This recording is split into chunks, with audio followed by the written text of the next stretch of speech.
I'm Sam. And I'm Andrew. And we're MB Board Gaming, and today we are looking at the Dragon Prince Battlecharged, published by Brother Wise Games. Plays in about 30 to 45 minutes, ages 10 and up. Yep, for 2 to 6 players. 2 to 6 players. Yeah. So Andrew is going to show us how to play, and then we'll be back for our thoughts. All right, so as you can see, I've already set up a 2-player game of the Dragon Prince Battlecharged. Now, just so you know, this map is not the only map that's available in the game. You're also going to have other maps, and every board is double-sided. So on the side of this one, there is like a lava map, as well as these are not the only 4 characters. You're going to have a number of other characters that you can choose from. But essentially what you're going to be doing is you are going to be taking a couple characters, smashing up their decks. They each have, I believe it's 16 card decks that you're going to be shuffling together to create one large deck. And that's in a 2-player game. If you play in a 3-player game, you'll have 2 people controlling just one character on a team together, and the person that's controlling the other 2 will shuffle the decks together. And if you're doing a 4-player game, then each person will just have their own personal deck. But in this scenario, you're going to take both decks from the 2 characters that you chose, shuffle them together, and that'll be your deck for your characters. Now, to start off with setup and everything, usually players will roll the dice. Whoever rolls the highest is going to choose which map they use, as well as the starting positions and where people are going to begin, which is indicated by these little stars. Okay? In a 2-player game, each person is going to draw 7 cards. If you control 2 characters, if you control 1 character, your hand limit will be 4 cards. Okay? So how this game is going to work is this is a skirmish game, right? So you're going to have your team going up against your opponent's team, and first to receive 3 of these tokens is going to win the game. How you're going to get those tokens is by knocking out your opponent's character. So after 3 knockouts, you win the game. The way you're going to knock out a player is if you take away all of their heart tokens, then you knock them out. However, if your character gets knocked out, they're not out of the game forever. They will come back the very next turn. So let me go ahead and show you how this works so you can get an idea of how it feels, and then we'll go back and give you our final thoughts. All right? So let's say this is a setup. Let's say I get to go first. I have my hand of cards. Every character is going to have the hearts tokens for their characters, as well as their starting charges. Now, these are going to be important because you're going to need charges in order to play some of your cards. Now, the way a turn is going to work is that on your turn, you will be able to do a set number of actions for each hero that you control. So each hero can move 1 time, either using a basic move or using a movement card. Each hero can attack 1 time, either using their basic attack or an attack card. And each of your characters can play any number of technique cards, and we'll get into those. So let's first cover the movement in this game.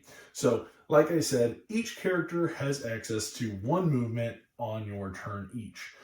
Now every character has a basic movement here. Usually it's between 2 or 3, depending on the characters you have. Most of them are going to have 3. Some are going to have a movement of 2, which is indicated here on your hero's card.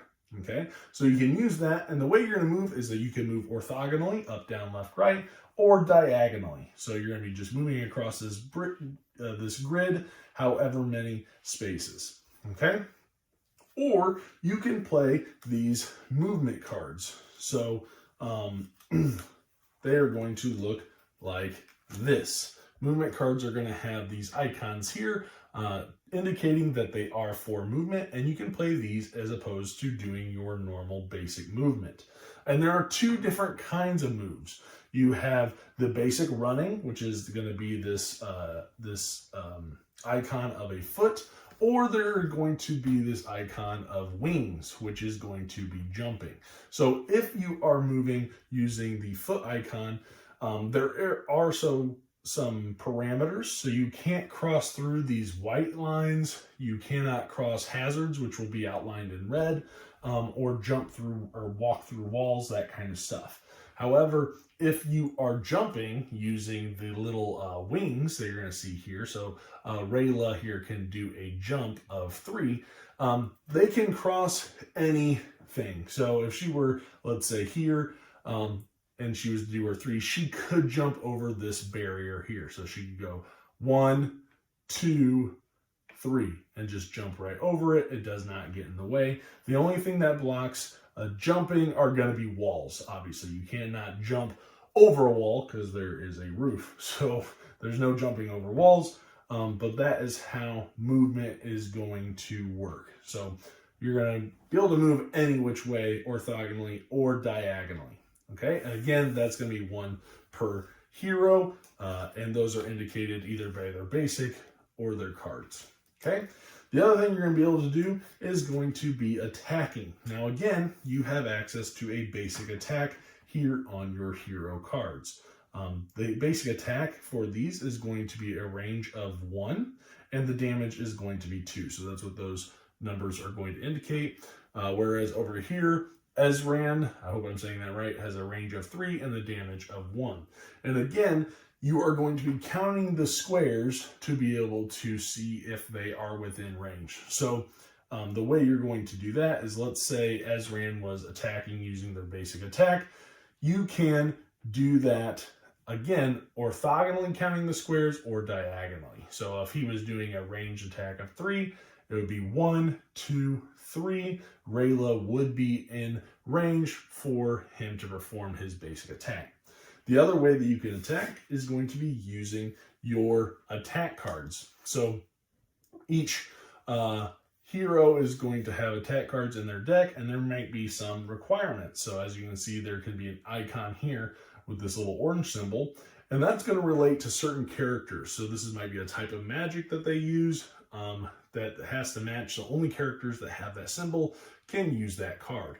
Or it might be to a specific character, like Rayla's card here has a picture of Rayla, and so only she can use that card. But there might be attacks that are a little bit more not as exclusive, to where in here I will show you one, for example. Blade Throw does not have any icons here to limit who can use the card. So even though it's a picture of Rayla here, my other hero can use the Throw Blade attack. All right. So something to keep in mind when you're using these attack cards. Another thing to be aware of when using these is that a lot of attack cards will have these costs in the top left-hand corner. Those are the amount of charge that it takes in order to perform those. So you would have to check how much charge you have, and if I was going to have Rayla do Sweep the Legs, it would cost her 2 charge in order to perform that attack. Now, she's obviously not in range. She would have to be within 1 square away in order to do that. Okay. Once you attack, the opponent will have an opportunity to block. So there will be a number of cards that will provide blocking. For example, Rayla has a card that says gain block against 1 attack. If that attack misses, then this hero may jump 3. Okay. So they are going to have some opportunities to react to attacks. Okay. And those blocks are going to potentially block the attack, obviously, right? However, there could be cards like this, where on this hero's next turn, their attacks gain what's called boost. Boost is going to make the attack a little bit more difficult to block. So in order to block a regular attack, you only need 1 block symbol. However, if that attack has a boost, you will need an additional block symbol for every single boost icon that's associated with that attack. Okay, so there could be a little give and take there of boosting and defending those attacks. All right, and a lot of these cards are going to potentially play off of one another, which I'll get to in a second. So that's how you're going to be doing either your basic attack or playing your attack cards that you have. Again, only 1 attack for each hero that you control. The other thing that you can do on your turn is play any number of technique cards. Now, technique cards, there are 3 different kinds. you're going to have a couple different symbols to keep an eye out for. So for example, you're going to have this little technique book here, and it's going to say technique. You can play any number of these. And so for example, some are going to have these little hourglasses that might affect a future turn. So you'll just leave this out until after the next turn. Like this one says, on the hero's next turn, their attacks have a boost. So you'll just put that off to the side until that time is run out, and then you will discard it. Some technique cards are going to be react cards, like we just talked about with the blocks here. Those are also going to be technique cards that you can play as many on your turn. And finally, there are going to be cards that are ongoing. So here you're going to find this little infinity symbol. When these are played, they are going to stay active throughout the entire game. All right, so those are going to be the 3 different kind of technique cards that you're going to be using: react, technique, and ongoing cards that you're going to be able to play as many as you want for each hero. But again, they might cost some charge, so you need to be able to pay for those cards. All right. The last thing I'm going to go over is that each character or each hero has what is called a recharge ability. So it's printed here on their hero cards. It's going to tell you what needs to happen or what to do in order to up your charge. Now, some cards will give you abilities to bring your charge up. The max charge you can have is 5. But however, Rayla here, if at the end of your turn there are no adjacent enemies to her, then she is automatically going to charge for 2. All right, and so you're going to be managing that charge in order to pull off some triggering effects. You might be wanting to save up some charge for maybe really bringing some combos. So like I said earlier, there are going to be things like this hero here. This technique card says that all of their next turn attacks is going to have a boost. But then you might play Mighty Punch next turn, where it says if this hero played Heat Beam, which you did on their last turn, it also gives you an extra damage. So this card could be damaging for 4, and it has a boost. So there's going to be some build-up combos that you're going to be able to work through with your decks as well. And you're really going to have to manage that charge. So that's how it's going to go. You're going to go back and forth until somebody has knocked out their opponent 3 times. At that point, they will have won the game. At the end of your turn, you'll also be able to discard any number of cards, and you will draw back up to your hand limit. All right, so that's going to pretty much cover how you're going to play and how a turn is going to look with the Prince Dragon Battlecharged. Let's take it back up top and give you our final thoughts. All right. Thank you for teaching us how to play. So do you want to start with what you thought about this game? Yeah, so I don't know anything about the Netflix series. I'll say that right off the bat. I don't know anything about it. I have no interest in the IP whatsoever. I was interested in this game because lately I have been really big into skirmish games. You know, me pick a character, you pick a character, or a couple characters, smash them together, fight each other, see who comes out on top, right? Yeah. So that's kind of been, that was my draw for this. And so I had the opportunity to get it, to trade for a copy. And I was like, yeah, sure, why not? Let's give it a try. So, yeah, so positives is I like the art. I think the art is really nice. Yeah. I think on the map boards, it's really slick looking. I think it is really nice on the cards. I think that the minis look to be decent quality, but not the holders necessarily, but the minis seem to be fine. The rules were pretty straightforward and easy to learn. Like, I like the layout of the rule book with plenty of examples.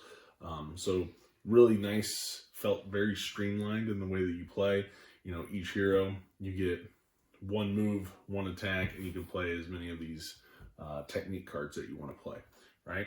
So I thought that was really, really neat. I like the balance of managing my charge and the cards that I have and trying to potentially combo some moves and attacks just to kind of build off of one another. I felt like I liked that the characters felt very asymmetrical.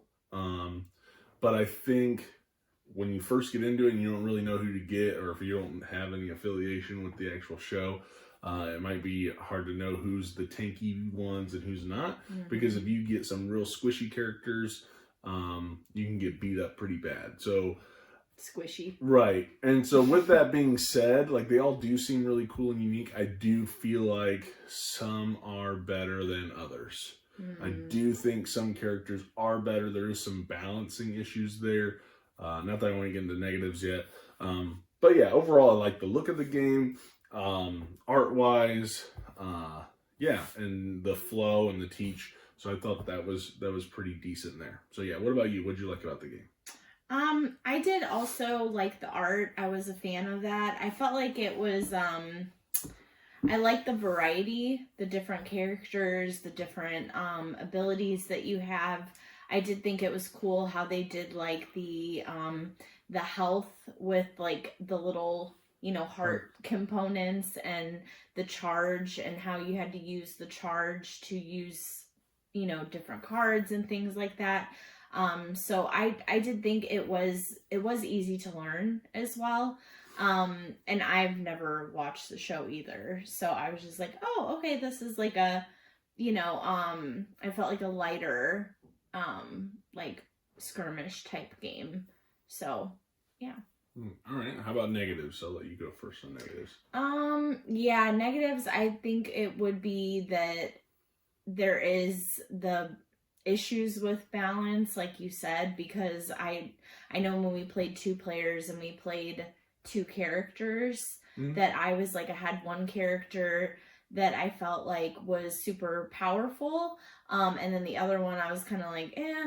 But also when you're playing 2 players and you know, might just not have the cards come up for like one of the characters, so that kind of sucked, because then I was like, oh well, she's kind of just chilling in the corner, not really doing anything. You just have your basic stuff that you got. Yeah. So, but I did think, yeah, there was definitely characters that were like way better than other ones. Yeah. So, yeah. Any other negatives before I jumped in there? No, I don't think so, actually. Okay. No. Yeah. Yeah. I talked about the balancing. I think some characters are definitely better than others. Some play off of each other a little bit better. I think that this game might be better if it. I don't necessarily want to say that if they had more content for the game, it might be better. Because that's not necessarily true. Because I'm also not a big fan of just the combat in general.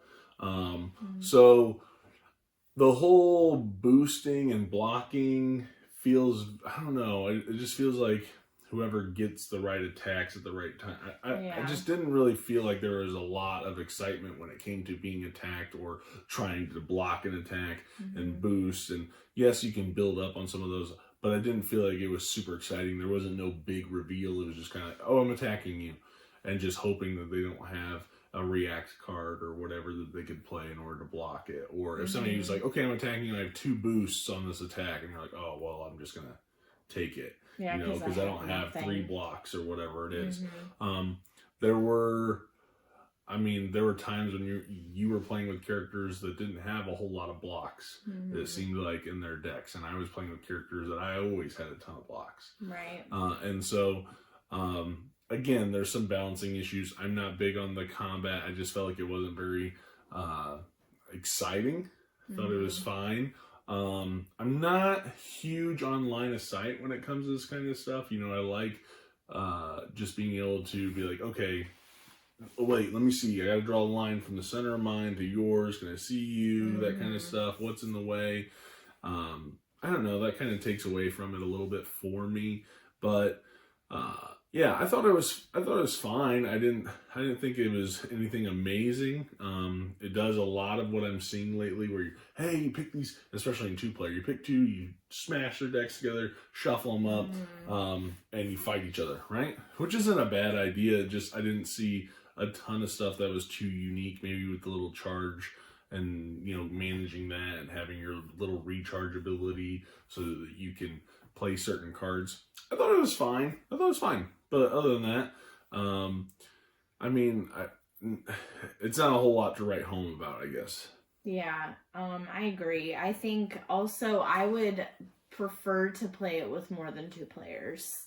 Oh, you would? Okay. Yeah, because I liked having just one player to focus on. Yeah, if you play with 3 or 4 players, you only have like one character. We didn't play it at 5 or 6. I didn't even really look into the rules to play at 5 or 6.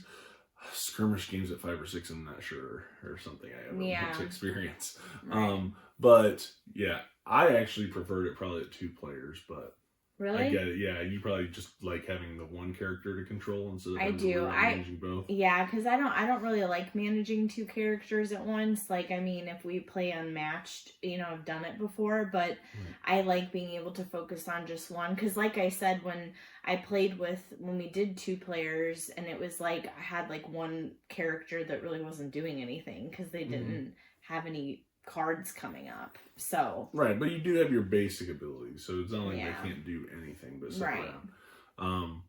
But yeah, so what would be your score for this game? I think for me, I'd probably give it like a 6. A 6? Yeah, I was gonna come in at like a 6.5. I'd play it. I'd be fine with playing it. I don't actively hate the game or dislike it.